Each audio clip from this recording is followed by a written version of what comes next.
I have a major breaking announcement that I'm excited to share with you.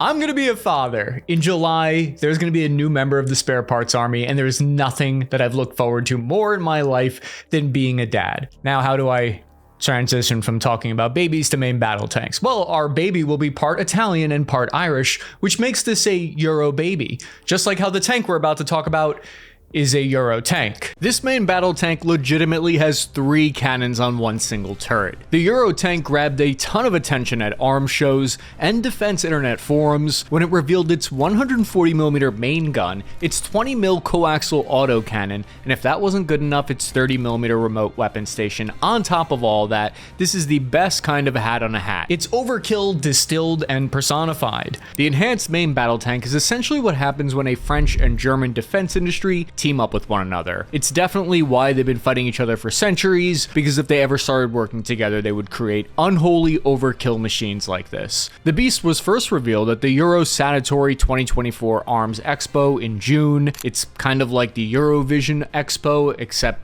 for weapons instead of songs. The idea here is that the Eurotank will be a common armored platform that can be readily adopted by other European nations. Think of it like how the Leopard 1 and 2 tank became the accepted standard across Western Europe during the 20th century, except now we've gone full tilt. The EMBT plans to take the European arms market by storm. But would 3 different guns actually be useful in combat, or is all that firepower just a marketing tactic? How are the designers incorporating the lessons from Ukraine? And what do I think this project reveals to us about the strategic goals of France and Germany going into the future? I'm your average infantryman, Chris Cappy. Let's find out. But first, I want to tell you about the folks that sponsored this video, Odoo, a business management software designed to simplify your workflow so you can spend time on the things that really matter. I'm always looking for new ways technology can help streamline my workflow and business processes. And with Odoo's suite of apps, online tools, and software, I won't have to worry about that. They've developed over 30 main applications. That's right, 30. Everything from accounting to social media marketing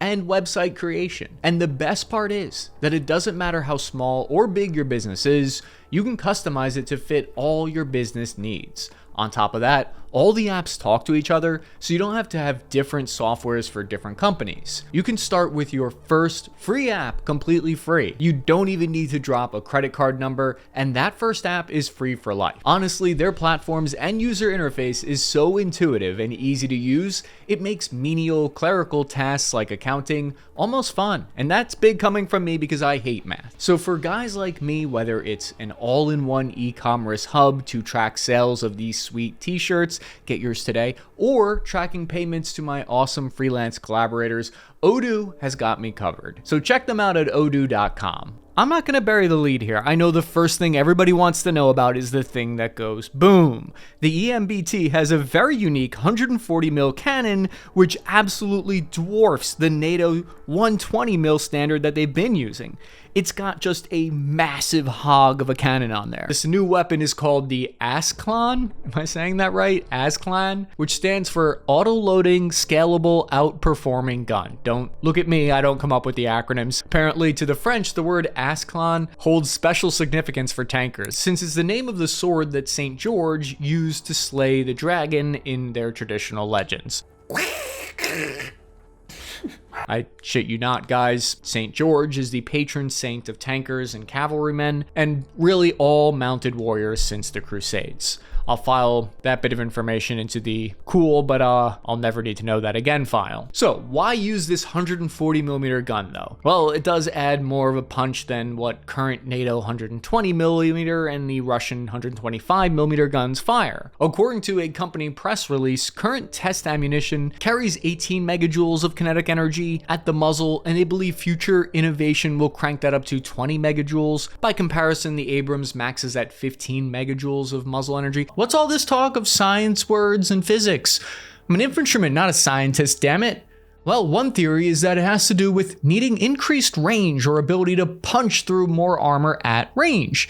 Theories are well and fun, but how does any of it actually perform? It's already completed static firing trials, and KNDS plans to conduct mounted and moving tests in the EMBT next year. That could potentially be a problem. What if that absolute hog of a cannon is too big to wield. It's that new that we don't even know if it works while moving yet. But wait a second, there's a major downside here. The old tank could only hold 22 rounds in the autoloader and an additional 18 in the hull is my understanding. That means that this tank will carry even less ammo with the 140mm. Now I'm not sure how I feel. I like more ammo, not less. I know a lot of guys will say that's a problem for logistics to deal with, let them figure it out. Over at r/less credible defense, here's what they had to say about this strange caliber choice. Quote, "This is KNDS and Rheinmetall fighting over whose caliber, and thus probably whose gun, is going to inherit the de facto NATO standard crown for 120mm. KNDS is pushing for Nexstar's 140mm, and Rheinmetall is pushing for their 130mm. Notably, KNDS is the primary contractor on the Franco-German MGCS project and would very much like to push Rheinmetall out, while Rheinmetall is trying to torpedo the project in favor of their KF-51 main battle tank." Now, you might say creeping around the comments section of Reddit isn't a real source. You might say, I'm not a real journalist, and you might be right. But I'll be damned if it isn't fun to look at what the internet has to speculate on about new tank details, and sometimes the best info comes from reading anonymous comments in forums like War Thunder. You end up seeing what disgruntled former defense contractors say who are just laying out the real deal. I think one reason that we're starting to see 3 cannons now more commonly and why this might be what we see in the future is because AI targeting, new computer systems, new tracking systems, and computers being able to take over the job of a gunner in some cases, or at least find you targets, allows you to monitor all these weapon systems in ways that it didn't make sense before in the past. The fellas at R Tank Porn said, "Such a heavy weight with a low profile turret is peculiar. It certainly implies heavy armor, but it's also huge for having such a seemingly flat turret. The honest truth is that the figure frankly makes little sense given what we're seeing. Either they're having fun with us, i.e. giving us an incorrect number, or something else is afoot." So they're commenting on the fact that they say that it's 61 tons while having that lower profile turret. They're guesstimating that the weight was put into heavier armor protection. Then there's that 20mm coaxial autocannon. One of the key lessons of the war in Ukraine is that tanks duels are pretty rare. They don't happen that often, while fire support and reinforcing infantry movements are still the most common mission for tanks. The vast majority of combat for tanks in this conflict has been against lightly armored vehicles, fortifications, and soft targets. The thought process here is that the 2 smaller cannons will give tankers options for engaging these more common targets while preserving that main gun ammo. I like where their head's at. This is it's for like strafing tree lines and cutting through concrete buildings. It's coaxial, so that basically means that it's in line with wherever the cannon is pointed. So why do that? The fellows over at R Non-Credible Defense had this to say about the coaxial choice. Parallax. You want it in a similar place to the main gun, so you automatically know where the bullets are coming from and going. To also have it fixed to the turret means that you don't have to switch cameras at your station just to fire the machine gun. You just switch weapons and spray away. That's not to say that there aren't advantages to having the ability to use other weapons from the same station, which can already be done, but a fixed coax is definitely useful and there for a reason. So that explains why you got that coaxial weapon there. Usually it's a 50 cal, now they're upgunning it. So the 30mm RWS on top of the turret is useful because it's got that 360-degree coverage and it can be pointed in any direction, not just where the cannon is. According to Nexstar, it's got that max range of 4,000 meters, which means that it replaces the 50 cal. And it has 6 anti-drone radars all around the turret, just to give you an idea of how anti-drone we've all become. One minute we're all buying drones for kids for Christmas, and then suddenly it seems like everyone's racist against drones now. The government's coming up with new slurs for drones, like UAP and UACP. Back in my day, we just called them UFOs. The main ground combat system launched in 2017. Their goal was to replace the aging Leclerc and Leopard 2 tank that had served in France and Germany for decades. Germany has been observing the war in the Donbass between Ukraine and Russian proxy forces that had been simmering since 2014, and the German army was worried that the Leopard 2 wouldn't have the protection or the firepower to reliably defeat newer Russian tanks if the land war spread across Europe. Meanwhile, the French military had suffered deep budget cuts at the time, and there were force reductions in 2018 2008 and 2013, so much so that a lot of the French military's top staff threatened to resign in 2014 if the defense budget was slashed any further, warning that they'd be unable to do their job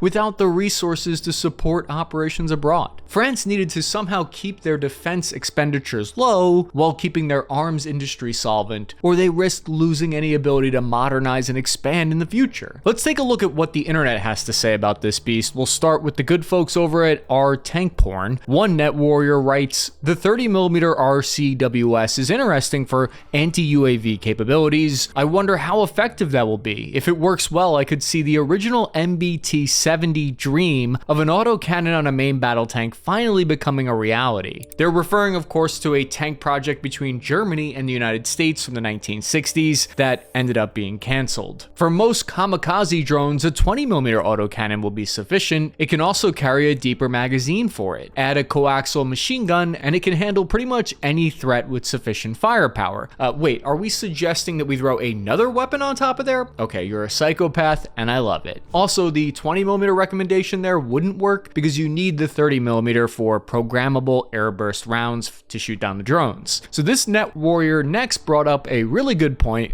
He said, "After watching a Bradley manhandle a T-90M tank, all I can think seeing this is there's a lot of breakable stuff on the front of that tank." It's true, just one cluster bomb sending out fragments could knock out all those sensitive cameras on the top of the tank turret. Definitely something to consider. Another wrote, "It looks AI generated." I agree, it looks AI generated in the best way possible. After my time visiting mechanized infantry and tank crews in Ukraine, I can say that I can understand why a lot of these changes from this Eurotank are being made and how they were influenced by the combat that we're seeing on the front lines right now. And apparently you can just design a tank with 3 guns on top. Like, no one will stop you. This violates no law of nature. 3 cannons on 1 turret is in fact how God always intended it to be. So another net warrior wrote, "I like the idea of the project. Create a universal, state-of-the-art next-gen main battle tank with the know-how of both Germany and France. You have an industrial base, sufficient buyers, very experienced companies. The problem is that cooperations between Germany and France are always complicated, to say the least. In the last year, our interests started to diverge more. I feel the rivalry between KMW and Rheinmetall is slowly poisoning the very complicated compromises between Germany and France. It remains to be seen if it makes it, especially with the current conflict about the future combat air systems. Even though the government said they reached an agreement, those conflicts will flare up again," end quote. And you'll see this is a common comment that you see all across. People will mention how it's very difficult for France and Germany to cooperate on defense projects. So France and Germany saw an opportunity here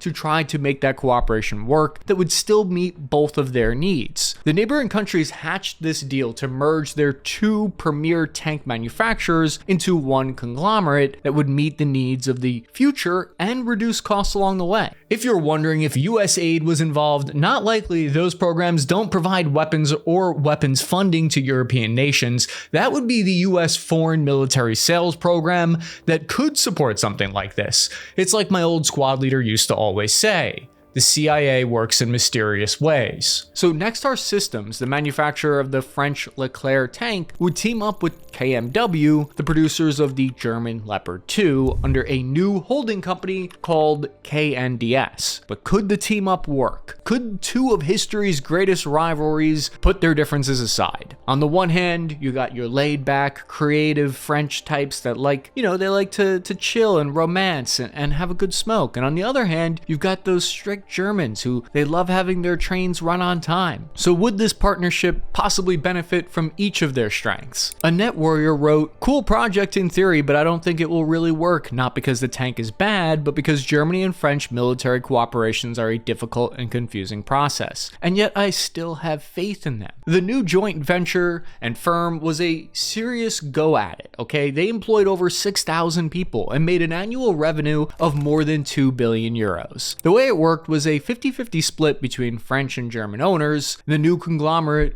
was immediately tasked with designing a concept tank for the main ground combat system, and it needed to be ready by the 2030s. They wanted to ensure dominance over anything the Russians threw at it, because at the time, the Russians were showcasing their new T-14 Armata tank. The concept of the Eurotank would be similar to that of the T-14 actually, but although the T-14 never ended up happening. So it would also form the basis of a whole family of vehicles, using the tank as that core chassis that would later theoretically be expanded into infantry fighting vehicles, artillery, drone command tanks, or even laser-armed aerial defense vehicles. On paper, it all sounds very good to me, and I'm into it, although there's only one problem. KNDS had to actually go ahead and design the tank, and it had to be good enough to compete with the modernized programs of the existing tanks, or it risked becoming too expensive for continued development. As of 2018, Eurosatory Expo, the KNDS revealed their new first demonstrator that the two companies could achieve together. The 2018 version of the tank was a hybrid of two proven designs. It basically mated the turret and autoloader of the Leclerc to the hull and drivetrain of the Leopard. The 10% lighter turret of the Leclerc gave the tank around 6 tons of growth potential for future upgrades. While not revolutionary just yet, the early model completed live fire demos to prove that the two French and German companies could cooperate and deliver a functional product within a reasonable time frame, and it was beautiful, oh so beautiful, but it wasn't all going according to plan. Getting the two halves of the tank to interface and cooperate was apparently a lot harder than you might think. Engineers had to get not just the computer systems for the two different countries to talk to each other, but also they had to get it to link up these different electrical, hydraulic, and mechanical systems. Apparently, it's not just as easy as, hey, they both use the metric system. Project manager from the German side of the house, Sebastian Bent, described the milestone here as, this is the first step in having a common product from Nexstar and KMW. This is a demonstrator, but the next step will be to have a prototype or pre-series production, end quote. But then something happened that turned everyone's defense plans on their heads. The explosion of the conflict in Ukraine to a full-blown invasion in 2022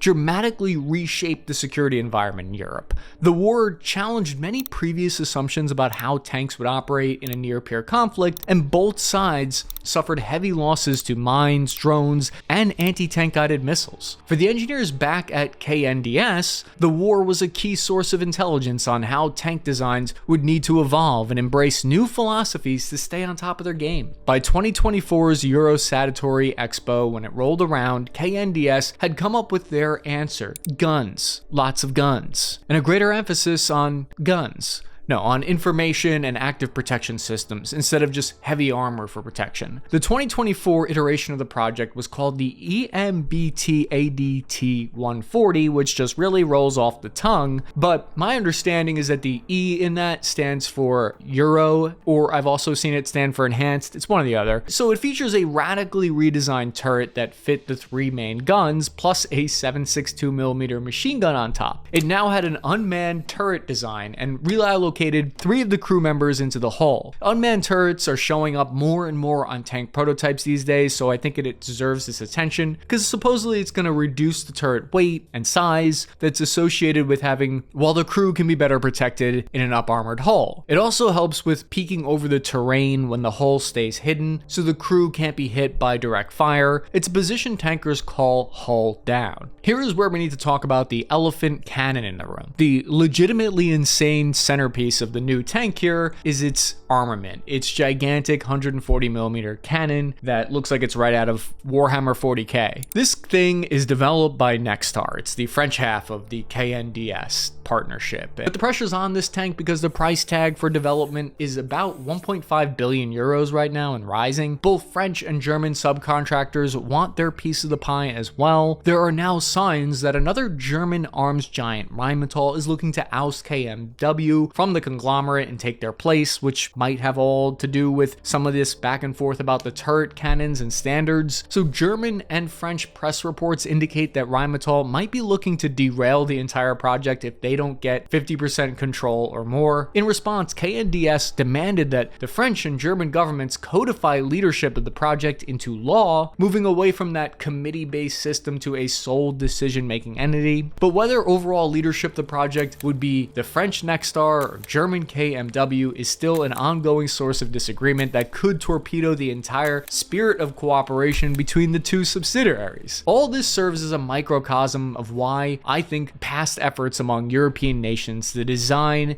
a multinational weapon system has been so difficult to get off the ground. Each European country has a national priority to guard and develop their own arms industry, which means even when two countries agree on design requirements, the process rapidly devolves into corporate bickering over who gets to make what and the decisions to build or on which parts. This has led to the current status quo where even countries within the same alliance and geographic region end up spending way more money on redundant weapons, aircraft, and vehicles that do roughly the same thing as their neighbors. Protectionism does have its downsides after all. Hopefully it all works out though, because the more successful the core Eurotank ends up being on the export market, the easier and cheaper it is to develop the offshoot vehicles for further offerings on the European market down the road. Buy your tanks in bulk for discount, like how we do it at the American Costco. As for how sound a philosophy it is to mount 3 separate guns on a tank, I'll have to wait until they add this to War Thunder to find out, not so that I can test it, how it performs in a simulator, but so that I can wait until people leak information about the tank on their forums. The latest developments, and be sure to check out my buddy Ryan McBeth's new book,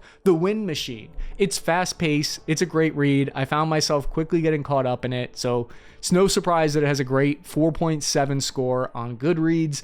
In The Wind Machine, Ryan McBeth has written a gripping techno thriller that explores the terrifying power of technology. It's available on Amazon. I put the link for you in the description of the video. Ryan is a longtime friend of the show. He's got over 1 million subscribers, and I appreciate you guys showing him some love. I'm your average infantryman, Chris Cappy, signing off this net time now.